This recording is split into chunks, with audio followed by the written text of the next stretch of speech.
देवरिया हत्याकांड का दोषी कौन, गुनहगार कौन, अपराधी कौन, ये तो जानने की बहुत इच्छुक होंगे आप लोग।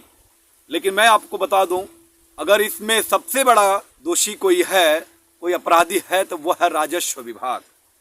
राजस्व विभाग का टीम ही सबसे बड़ा अपराधी है, दोषी है। मैं क्यों कह रहा हूं? क्योंकि जमीन के जो मालिक होते हैं वह एसडीएम होते हैं, तहसीलदार होते हैं, कानूनगो होते हैं, लेखपाल होते हैं। जमीन का अगर लफड़ा था, जमीन का मामला था, जो दो परिवारों के घर का जो घर यानी कि समाप्त हो गया, उन दो परिवारों का सब कुछ खत्म हो गया, इसका दोषी हमारे देखने में प्रशासन ही है। जब यह मामला कई वर्षों का था, कई वर्षों से चल रहा था, यह लफड़ा था जमीन का, तो प्रशासन को एक्शन लेना था, प्रशासन को इस पे एक्टिविटी दिखानी चाहिए थी। लेकिन प्रशासन मुकदर्शक बनकर के देख रही थी तमाशा, यानी कि तहसील विभाग भी पूरा दर्शक दीर्घा में खड़े होकर के तमाशबीन बनी रही और इसका कोई निवारण नहीं निकाला। तो इसमें प्रशासन का ही बहुत बड़ा रोल है और पुलिस प्रशासन भी इसमें मुकदर्शक बनी रही। तो तहसील तो दर्शक बना ही रहा और पुलिस प्रशासन भी मुकदर्शक बनी रही और ये घटनाएं हो गई। और आज पूरा उत्तर प्रदेश शोक में डूबा है और इस बात को लेकर के कुछ राजनीतिक व्यक्ति लोग इसे जाति का हवा देना चाहते हैं। मैं उनसे कहना चाहता हूं, उन नेताओं से, लाशें किधर की भी गिरी हो, किधर का भी लाश गिरा है, लाशों पे राजनीति करना ये जायज है? लाश गिन करके इंसाफ आप लोग करेंगे? लाश गिन करके अगर इंसाफ हो इस दुनिया में, इस धरती पे, इस प्रदेश में, तो लाश जिसका ज्यादा जो है लाश गिरा रहेगा उसका आप लोग पैरवी करेंगे, लाश किसी का भी गिरा हो। लेकिन बहुत शर्मनाक है, चाहे ये घटना कैसे हुआ, किस तरह से हुआ, लेकिन लाश पे हमें राजनीति नहीं करनी चाहिए। हजारों केसेज, हजारों मैटर, हजारों मामले आए दिन तहसीलों में देखने को मिलते हैं।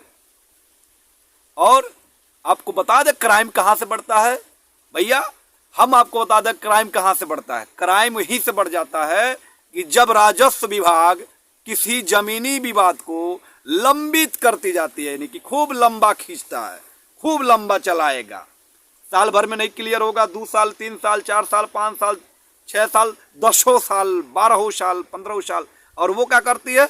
यथास्थिति बनाए रखिए, यथास्थिति बनाए रखिए, निर्णय नहीं करेगी राजस्व विभाग निर्णय नहीं करती है, लंबा करती है, उस केस को लंबा खींचती है। लंबा खींचने का नतीजा आपने देखा देवरिया में, देख लिया ना। राजस्व विभाग टीम को मैं कहना चाहता हूं, तहसील विभाग के जो जमीन के मालिकाना अधिकार अगर देखा जाए, कानूनी तौर पे तहसील होता है और तहसील के अंतर्गत सभी लोगों को मालूम है कौन कौन लोग अधिकारी होते हैं। मामला लंबित होता गया और दोनों परिवारों के बीच में द्वेष भावना, नफरत, ईर्ष्या, दाह कहा जा सकता है कि इस तरह का मानसिक रूप से पीड़ित होता गया दोनों परिवार, और एक दूसरे को आमदा हो गया क्या करने के लिए, आप देख ही सकते हैं। नजारा इस तरह से है, कुछ आप लोगों ने वीडियो देखा होगा, परिणाम उसका आपके सामने है। दोनों परिवार खत्म, सेवा समाप्त, बर्बाद हो गया। और हम कुछ लोग, ऐसे लोग, नेता तुल्य लोग जो है उस पर राजनीति करेंगे, जातिगत राजनीति करेंगे, जाति विशेष पर राजनीति करेंगे, इंसाफ की बात नहीं करेंगे। इंसाफ की बात हो जाएगी तो भैया उनका वोट बैंक कैसे बनेगा? अरे यादव हो चाहे दुबे हो, ऐसे सैकड़ों यादव दुबे तहसील में जो है रोज चप्पल घिसते हैं लोग। ऐसे सैकड़ों यादव दुबे के साथ साथ अन्य लोग, चौधरी, सिंह, ठाकुर, जो भी है भाई, पटेल, कोई भी जाति के, सारे जाति के लोग जाकर के चप्पल घिसते हैं तहसील में जाकर के। निर्णय मिल जाता है क्या? चप्पल घिस जाता है, सालों साल जो है केस चलते रहते हैं, लेकिन जमीन का निर्णायक फैसला नहीं आता। फैसला आता है तो ये देवरिया जैसा हत्याकांड का, मर्डर को बढ़ावा का देने का कार्य प्रशासन कर रही है। ये बढ़ावा कहां से मिल रहा है? क्राइम कहां से बढ़ रहा है? क्यों? क्योंकि ऐसे मामलों को तत्काल निस्तारण करना चाहिए ताकि ऐसे घटनाएं न घट सके। प्रशासन को अलर्ट रहना चाहिए था ना। प्रशासन अलर्ट क्यों नहीं रही जब ये कई सालों से मामला चल रहा था? तो पता करना चाहिए ना कि अगर उनके घर का ही कोई सदस्य अगर जमीन बेच दिया, चाहे कैसे ही, चाहे साजिशन बेच दिया, चाहे भूमाफिया के द्वारा खरीद लिया किसी ने, तो इंक्वायरी करनी चाहिए। तो उस पर टीम बैठाना चाहिए था कि उस खास दुबे जी का भाई क्यों वहां जा करके रह रहा, क्यों उनको हाईजैक कर लिया गया था, या क्यों उनको जो है बैठा करके खिलाया जा रहा था किसी के द्वारा। जमीनी विवाद पे तुरंत तत्काल एक्शन सरकार क्यों नहीं लेती है? प्रशासन क्यों नहीं लेती है? गजब।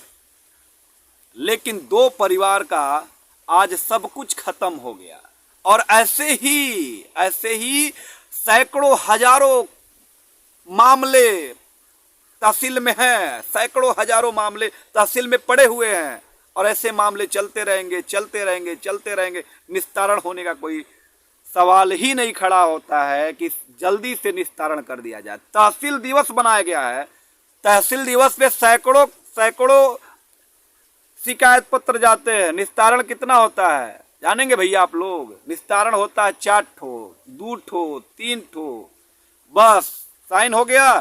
वो कानूनगो साहब आख्या लगा दिए, लेखपाल साहब आख्या लगा दिए, सर ऐसा ऐसा मामला है, हो गया भैया। वो नेट पे चढ़ गया, आप मुस्कुराइए, आपका निस्तारण हो गया। ये चीजें है, ये खेल चल रहा है शासन प्रशासन के द्वारा। और रही बात जमीन का मालिक, गांव में बहुत सारे सैकड़ों मामले हैं। गांव में तो बहुत सारा मामला पड़ रहा हुआ है भाई। खलिहान का जमीन, बंजर का जमीन, ग्राम सभा का जमीन, सड़क का छवर हो गया, सड़क का जमीन, सबका मालिक कौन है? जो वर्तमान में अगर कोई प्रधान है वो मालिक होता है, वर्तमान का प्रधान भी देखता है, और उससे बड़ा मालिक तो वो लेखपाल होता है, हल्का लेखपाल होता है। ये जमीन का सारा जो लड़ाई झगड़ा है, सारा श्रेय जो होता है तहसील से सारे खेल चलते हैं। अगर हर गांव में आप देखेंगे तो 10, 20, 30 ऐसे मामले मिल जाएंगे आपको कि जमीन का लफड़ा चल रहा है। और लफड़ा क्या है चल रहा है? जब बताइए, अगर कोई ग्राम सभा के जमीन पे कब्जा हो रहा है, कोई खलिहान पे कब्जा कर रहा है, कोई पोखरी पे घर बना रहा है, कोई ग्राम सभा बंजर पे जो है घर बना ले रहा है, कोई सड़किए में घर बना ले रहा है, ये कौन देखेगा? कौन देखता है इसको? कौन रोकेगा? लेखपाल, कानूनगो, एसडीएम, तहसीलदार। लेकिन साहब जानते हैं, रुकता है कुछ टाइम के लिए, फिर वह काम शुरू हो जाता है, काम बन करके मकान तैयार हो गया, बहुत सारे लोगों का मकान तैयार हो गया है। ये सारे फसाद धीरे धीरे जो है बढ़ जाता है। ये सारा हर गांव में, खलिहान पर, बंजर पे, ग्राम सभा के हर गांव में घर बन चुका है, मकान बन चुका है, पोखरी में घर बन गया है। ये क्या, कौन करा रहा है भाई? माल मिल गया, उनको रोकने की क्या जरूरत है? माल मिल गया, कोई आपत्ति करेगा तब उसका घर रुकेगा, चाहे उस पर कोई कार्रवाई होगी। नहीं कोई आपत्ति किया तो बनाते रहो, बनाते रहो, बनाते रहो। हमसे क्या करना है भाई? हमें तनख्वाह मिल रहा है ना, हमें सैलरी मिल रही है। और कोई एप्लीकेशन डाला तो कहेगा जाओ, हम काहे रोकें? तुम प्रशासन के पास कंप्लेन करो, पुलिस के पास फोन करो, पुलिस को बुलाओ तब रोकेगी, हम कहाँ जाकर के रोकेंगे? वो रोकने नहीं आती है, पुलिस के पास फोन करिए। पुलिस के पास आप जाइएगा तो वो भी कहेगी भाई हमारा मामला नहीं है, राजस्व विभाग का मामला है, तहसील में जाइए। यानी कि चप्पल घिस जाता है। दोनों लोगों का टर्नओवर होता रहेगा ना, तो चप्पल घिस जाएगा, लेकिन आपका कोई काम सुनने वाला कोई है नहीं, कार्रवाई होने वाली नहीं है। अवैध कब्जा हर ग्राम सभाओं में चल रहा है, और अवैध कब्जा का मामला है कि इस तरह से अवैध कब्जा से बहुत सारे गांवों में लफड़ा पैदा हुआ है। लेकिन हम तो यही कहेंगे, लाशों पे राजनीति न किया जाए, इंसाफ की बात किया जाए। और राजनीति करने वाले लोगों से मैं यही कहना चाहूँगा, जाति विशेष को लेकर के आप किसी पर वो मत करिए। हाँ, मामला क्या है, उस पर निस्तारण क्यों नहीं हुआ अभी तक? गलती किसी की भी रही हो, कार्रवाई क्यों नहीं हुआ? इतना लंबा खींचा क्यों गया? इसलिए खींचा गया कि आज ये जो घटना देखने को मिल रहा है, ये देखा नहीं गया, तब तो देखने को नहीं मिलता। एक छोटी सी बात मैं कहना चाहूंगा, छोटी सी है लेकिन बहुत कड़वा है। योगी जी कहते हैं, हाई प्रोफाइल मामले में बोले थे कि अयोध्या जैसा जो है जमीनी विवाद को उन्होंने बहुत शानदार तरीके से निपटा दिए थे, क्योंकि हाई प्रोफाइल मामला था और पूरा प्रशासन एक अलर्ट था, एक्शन में था। उन्होंने कहा था कि जिस दिन अयोध्या का फैसला आएगा एक चींटी नहीं मरेगी, एक मच्छर नहीं मरेगा, और वास्तव में मच्छर नहीं मरा, चींटी भी नहीं मरा, लेकिन आए दिन जमीनी विवाद को लेकर के अक्सर देखने को मिलता है कि भाई ने भाई को गला काट दिया, दो परिवार के जो है पूरा परिवार खत्म हो गया। देवरिया अयोध्या वाले फैसले से किसी का कोई नुकसान नहीं हुआ, मच्छर तक नहीं मरा, लेकिन ये देवरिया वाला जमीन मामले में दो परिवार बिल्कुल नास्तो नाबूद हो गया, खत्म हो गया। और ऐसे आने वाले समय में कितने परिवार खत्म होंगे इसका भी कोई अंदाजा नहीं है। जमीन का मामला है, जमीन वाले मामले में आए दिन पेपर में, सोशल मीडिया पे, प्लेटफॉर्म पे, हर वीडियो, हर सोशल मीडिया पे ऐसे समाचार पत्रों में देखने को मिलता है कि भाई भाई ने या दो परिवारों में या पड़ोसी पड़ोसी को गला काट दिया, मार दिया, मर्डर हो गया। जमीनी विवाद बहुत सारा मामला लंबित है और हजारों मामले ऐसे चल रहे हैं। क्यों? क्योंकि कहीं ना कहीं इसमें प्रशासन की भी लापरवाही है, राजस्व विभाग का भी लापरवाही है, तहसील विभाग का भी लापरवाही है, कानून व्यवस्था का भी लापरवाही है। और यहाँ तक कि कानून, जमीनी विवाद अगर प्रशासन के पास पहुँचता है, समझिएगा इस मामले को, थाना पे पहुँचा, उसमें जो थोड़ा सा पैरवी करने वाला रहेगा, थोड़ा सोर्स वाला रहेगा, थोड़ा पैसा वाला रहेगा, तो वहाँ पे कानून का भी वो अपने जेबा में ले लेगा, अपने अंडर में ले लेगा। और प्रशासन भी, यानी कि जो पुलिस विभाग होती है उसी की सुनती है।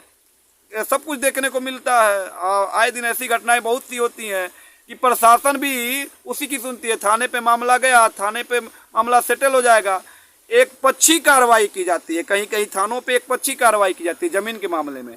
एक तरफ से 3, 4, 5 लोगों को कार्रवाई कर दिया जाएगा और एक तरफ से 1 लोगों को कार्रवाई किया जाता है, यानी चालान 107-16 जमीनी विवाद में एक पक्षी कार्रवाई थाने से भी होती है। वहाँ पे सोर्स लग गया, पैसा वाला है, तो दो परिवार के लोग वहाँ पे गए जमीन के मामले में, तो वहाँ पे भी एक पक्षी कार्रवाई होती है। तो भाई जब 2 साल, 4 साल, 5 साल, 10 साल खींचता जाता है तो वह नफरत में बदल जाता है। किसी भी परिवार का जमीनी झगड़ा हो, कहीं का भी हो, किसी भी प्रदेश में हो, किसी भी जिले में हो, इंडिया के किसी भी कोने में हो, जब लंबा खींचा जाएगा और एक पक्षी कार्रवाई की जाएगी और एक पक्ष को बचाया जाएगा, चाहे वो कानून के यानी कि पुलिस प्रशासन के द्वारा या तहसील विभाग के द्वारा, तो निश्चित रूप से वो ये तांडव होता है। आज वही मामला हुआ कि ये दोनों परिवार अपने आप को खत्म करने को आमदा हो गया, एक दूसरे को मार काट करके आज समाप्त कर लिया है। और हम यही चाहेंगे कि कोई भी मामला जमीन का लंबित न हो। और हम विशेष तौर से यही कहना चाहेंगे अपने भाइयों से जो मेरे वीडियो को देख रहे हैं, इंसाफ की बात हो, लाश की बात न हो। इंसाफ की बात इसलिए हो कि ऐसे हजारों, सैकड़ों यादव हो, चाहे दुबे हो, चाहे कोई अन्य बिरादरी को हो, ठाकुर हो, चौधरी हो, पटेल हो, कोई भी बिरादरी को हो, ये सब लोग जो है ना चप्पल घिसते रहते हैं। तहसीलों में चप्पल घिस जाता है, लेकिन जमीन का जो मामला होता है वो निस्तारण नहीं होता है। भाई मैं यही कहना चाहूँगा, प्रशासन को, कानून को, चाहे वो जमीन विभाग के जो भी अधिकारी हो, उस पर अलर्ट रहना चाहिए और इंसाफ होना चाहिए। लंबा नहीं खींचना चाहिए, किसी भी जमीन मामले को लंबा नहीं खींचना चाहिए। जब लंबा खींचेंगे, तहसील विभाग से जब लंबा खींचा जाएगा, तो वह जमीनी लड़ाई वो खून की प्यासी हो जाती है, जो आज देवरिया में देखने को मिला। और खून का प्यासे एक दूसरे को, आज वह सब कुछ, दोनों परिवार अपने आप को खत्म कर लिया और आज हू हल्ला बना हुआ है और लोग जाति का वो कर रहे हैं। भैया विनती है, जाति पे लड़ाई मत करें। कौन कितना किधर से मरा उससे मत करिए, उससे आंकड़ा मत लीजिए। मैं यही कहूंगा कि इंसाफ की बात करिए कि अगर वह लफड़ा था तो उस पर तुरंत कार्रवाई क्यों नहीं हुआ, प्रशासन अभी तक सोई क्यों रही, तहसील विभाग क्यों सोया हुआ रहा, और पुलिस प्रशासन क्या कर रही थी जब इतने सारे एप्लीकेशन पड़ रहे थे। तो बाकी मेरा बस यही कहना है, हाथ जोड़ करके विनती है कि सभी लोग इंसाफ की बातें करें और प्रशासन की बातें करें, आपस में सामंजस्यता बनाए रखें और कानून से न्याय संगत न्याय हो सबके साथ, चाहे वो अमीर हो चाहे गरीब हो, सबके साथ न्याय संगत निर्णय किया जाए कानून के द्वारा। बाकी जय हिंद, जय भारत।